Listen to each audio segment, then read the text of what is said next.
The Farmer's Luck, extended version. In a quiet valley, nestled between rolling green hills and surrounded by whispering trees, lived an old farmer and his only son. They were neither wealthy nor poor, but lived simply, with only a small plot of land, a modest house, and a sturdy, loyal horse that helped with the heavy labor. The farmer was well known in the village, not for riches or achievements, but for his calm, quiet nature and a deep sense of peace that always seemed to surround him. One autumn morning, as the fog lifted from the valley, the farmer and his son went to the field to plow, only to find that their horse had broken through the fence during the night and vanished into the surrounding hills. The son was devastated. The horse was essential to their work, and without it, they faced a hard season ahead. He rushed to his father, his voice trembling with worry. "Father," he said, "how will we manage without our horse? We need him for the harvest." As always, the farmer remained calm. He placed a reassuring hand on his son's shoulder and looked out toward the hills where the horse had disappeared. "Good luck. Bad luck. Who knows?" he said softly.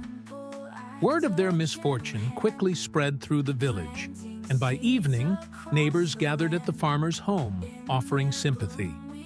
They shook their heads and whispered among themselves about the misfortune of the farmer and his son. "How unlucky you are to lose your only horse just before harvest season," they said. The farmer only smiled and repeated, "Good luck, bad luck, who knows?" The neighbors, puzzled by his response, left wondering at the farmer's calm and peculiar outlook. Days went by, and the son and father worked as best they could without the horse. Then, one afternoon, the son spotted something moving at the edge of the field. To his surprise, the lost horse had returned, and it wasn't alone.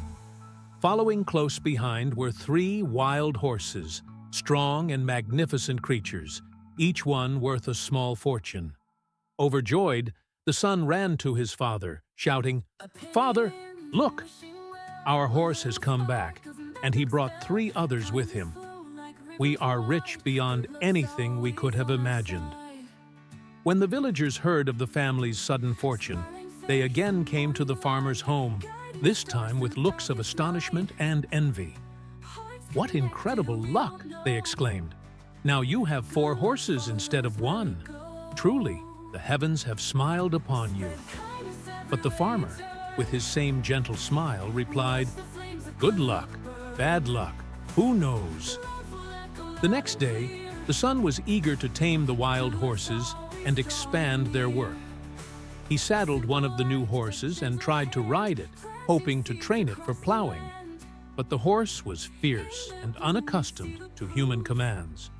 With a mighty buck, it threw the son to the ground. He landed hard, his leg twisting beneath him with a sickening crack.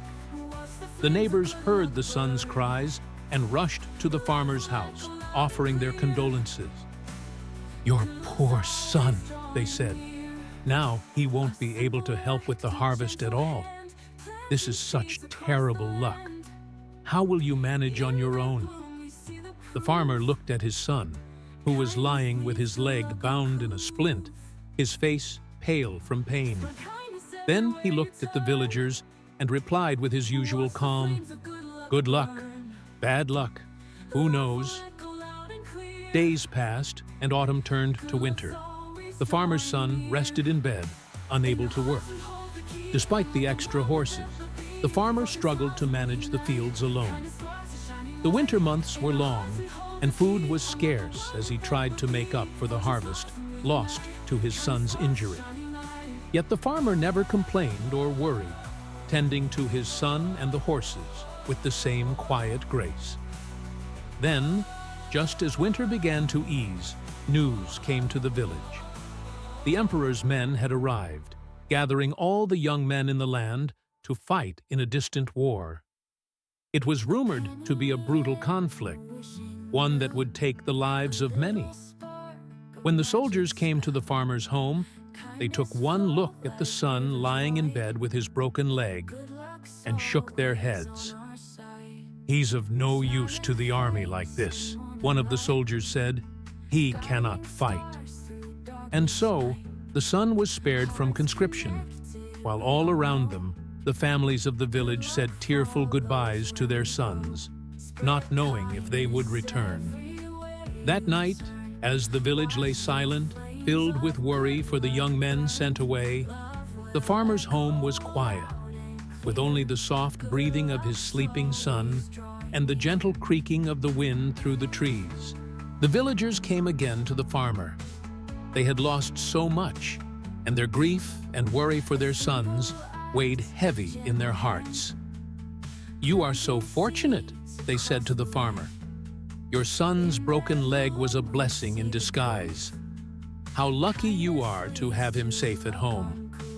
The farmer looked at his son, then at the hills beyond the village, his face as serene as ever. "Good luck, bad luck, who knows?" he replied once more. Reflection.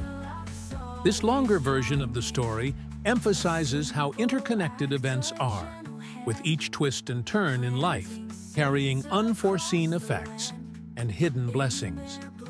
The farmer's wisdom lies in his detachment from assigning labels of good or bad to things as they happen. By embracing each event as it comes, he finds peace and avoids the emotional roller coaster that often accompanies our judgments of fortune and misfortune. This Zen story serves as a reminder to live in acceptance, letting life unfold with patience, humility, and faith in the journey. As the farmer shows, things we perceive as blessings may carry hidden challenges, while what seems like hardship can reveal unexpected blessings.